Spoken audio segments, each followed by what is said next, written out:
Okay. Endgame now. Endgame now. Red alert. Endgame now. Listen to this right here. And we'll go back to the phone lines.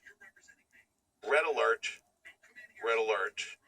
Endgame now. You better have it figured out.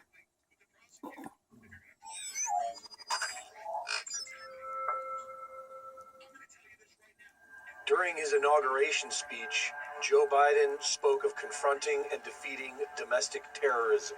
A rise of political extremism, white supremacy, domestic terrorism that we must confront and we will defeat. John Brennan, former director of the CIA, went on MSNBC that evening and labeled libertarians as domestic terrorists. I know looking forward that the members of the Biden team who have been nominated or have been appointed are now moving in laser-like fashion to try to uncover as much as they can about what looks very similar to insurgency movements that we've seen overseas, where they germinate in different parts of the country and they gain strength, and it brings together an unholy alliance frequently of religious extremists, authoritarians, fascists, bigots, racists, nativists, even libertarians. A libertarian is a supporter of a political philosophy that advocates minimal state intervention in the free market and the private lives of citizens. A person who advocates civil liberty. But now, in America, a libertarian is a terrorist. A Trump supporter is a terrorist. A constitutional American is a terrorist. Make no mistake, tyranny has arrived in America. And history tells us what comes next. The tyrants will now go after all political dissidents. There was a time when the liberal media supported democracy and freedom. During the 1989 Tiananmen Square protests, the American media seemed to recognize the dangers of the CCP. But now, along with Hollywood and major sports, the news media is all owned by globalist multinational corporations and the CCP. The pop culture media machine has made all of this possible, and it is now busy preparing their brainwashed flock for mass arrests and re-education camps.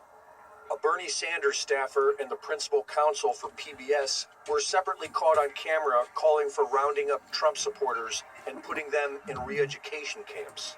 But that was before Biden was in the White House. Now it's all out in the open. Popular morning television co-host Meghan McCain, daughter of John McCain, who funded ISIS and Al-Qaeda in the ongoing war on terror debacle, says that American patriots need to be treated the same as Al-Qaeda terrorists. I'm not against sending these people to Gitmo, and that may sound extreme.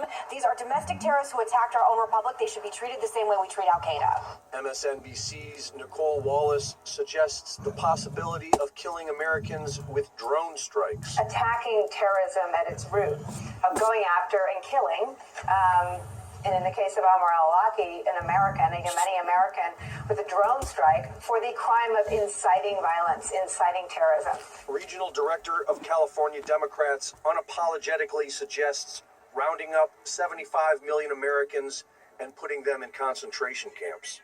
Americans are now being psychologically prepared for the rounding up, brainwashing, torture, and mass murder of American patriots. I'm going to share something with you, okay? First of all, our team now is doing SBN clips, SBN news clips, all right?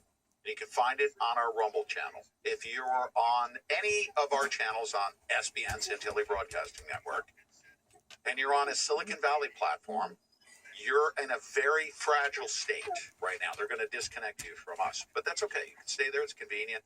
Maybe you're on YouTube or Twitch or whatever it is. No matter where you're at, you need to go to our Rumble channel. All right. On YouTube, I put at the top, subscribe to our Rumble channel. We're